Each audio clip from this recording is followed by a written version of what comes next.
Today, once more, they will replenish themselves, cheat death again, through the power of their source.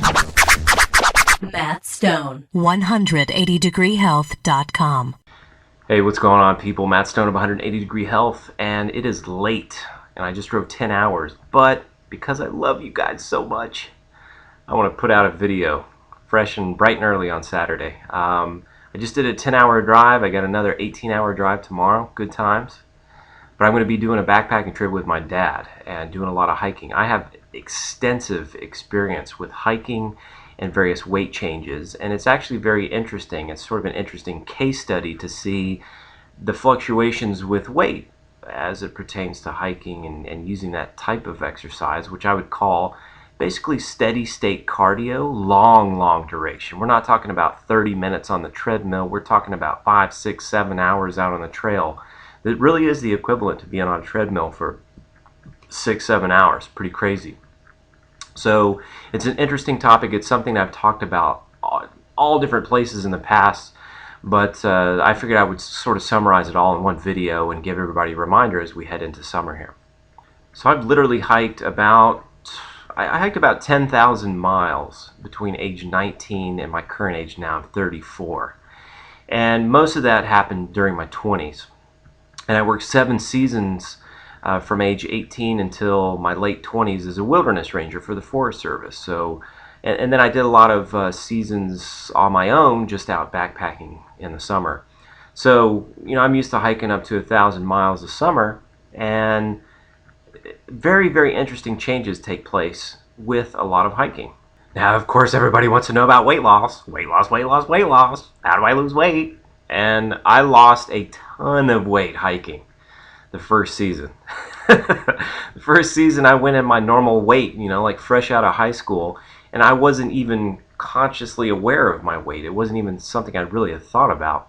And I went out and I hiked my first season as a ranger for about 2 months, and we're talking like 40 hours a week out on the trail. And I'd never done any kind of physical activity of that quantity before. And what happened is I wasn't paying attention to the scale, but at the end of the summer I just happened to weigh myself at like a grocery store or something, or I remember it was actually a clothing store that had a scale there. And my weight was like 155, like I had just magically lost like almost 20 pounds without even realizing it. And I would have realized if I would have had a Bruce Lee six-pack or a bunch of muscle definition or things like that. But I didn't notice it because it wasn't apparent.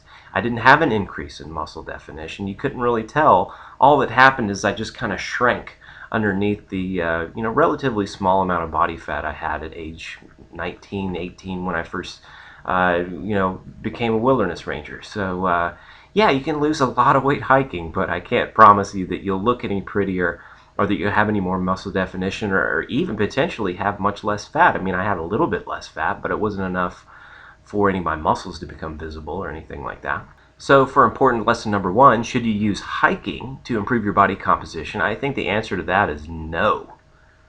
I mean, certainly if you're a total couch potato and you weigh 350 pounds, getting out and doing some hiking, assuming that you can do it without injuring yourself or having overuse injuries and hurting your knees and your feet and things like that, then maybe it would be a good thing to go out there and be active and stuff like that. But all it did for me was basically mimic what happens when you starve yourself. So you create a huge calorie deficit when you're out on the trail for long hours, and it was no different from starving myself. I mean, I ate as much food as I possibly could, but it still wasn't enough. There's no way I could have eaten the 7,000 or 8,000 calories that I was burning out on the trail. So what happened is I end up sort of having that starvation physiology where your muscle mass starts to waste away and testosterone declines, and you start to have all those endurance adaptations taking place basically.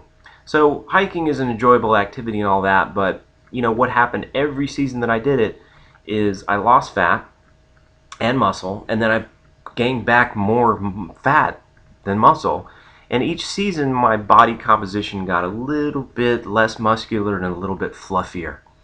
So my long-term, body composition actually suffered from working all these seasons as a wilderness ranger and doing all this hiking.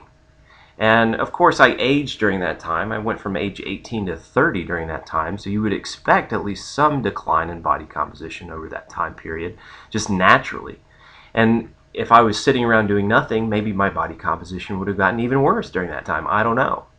But what I do know is that, it just got incrementally worse, and it functioned just like, check dieting is what I call it, instead of yo-yo dieting, because it doesn't go down and come back. It goes down and then goes up higher than before it started. So that was my experience with doing a lot of hiking. Now, my 7th season, I was much more educated about all the metabolic things that take place when you do a lot of endurance exercise or you lose weight.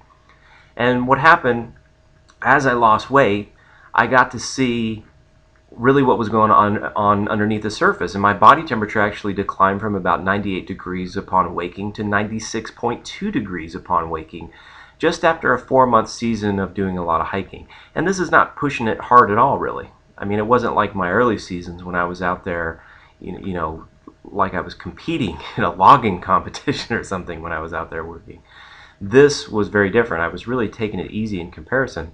Still, my body temperature declined to 96.2, and I suffered a lot of negative health consequences. I always did, but I was more in tune with that. So I noticed that I was getting colder. My hands and feet got colder. I noticed that my digestion became weak, and I started having heartburn after I, drank fluids or ate a meal or did anything. I had all this acid reflux in my stomach, which was actually triggered by doing this endurance exercise, which really lowers your digestive secretions if your metabolism drops. So, and obviously the sex drive and just the tiredness. I mean, at the end of the season, I just wanted to eat and eat and eat, and I could hardly move a muscle. I could hardly get out of bed for a couple of weeks. And every season, of course, I psych myself up. As I lose this body fat, I'm going to keep it off this year. I'm going to start hitting the gym and hitting the weights after the end of the season. But in the moment, after it was all said and done, I was too exhausted. I didn't have the willpower to exercise, or I didn't have the willpower to keep from, pigging out like a madman, replacing and replenishing my body after all that abuse. So anyway, hike for fun. Hike for recreation's sake. Hike to move your body. Hike to have amazing experiences outdoors, and to have the wonderful peace of mind of being outside without computer screens in front of you. Enjoy all those things about hiking, but don't do it for weight loss. Please don't ruin a wonderful activity like hiking for weight loss. I mean, that is such a disservice to the activity itself. It's a magnificent activity. It's a great way to reconnect with being a human being. But don't do it for weight loss. It's not work.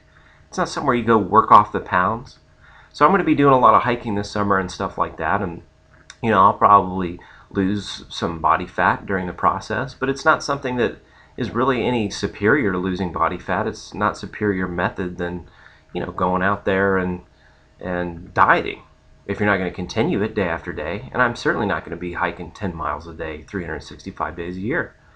I don't know a place where I can do that. Maybe Maui. I could go back to Maui and hike that much, but I can, from experience living in Maui, I will say that it takes a lot of motivation to even just, roll over and get the other side tan. So anyway, I'll shut up. That's enough for this video. But I should be back from my backpacking trip by Wednesday for another video, and I will see you guys then. Peace. Subscribe to the 180 Degree Health channel now, or you will be abducted by lesbian Nazi hookers from outer space and forced into a weight loss program. It doesn't matter what you had for lunch, just eat it, eat it, eat it, eat it, eat it. Open up your mouth and feed it.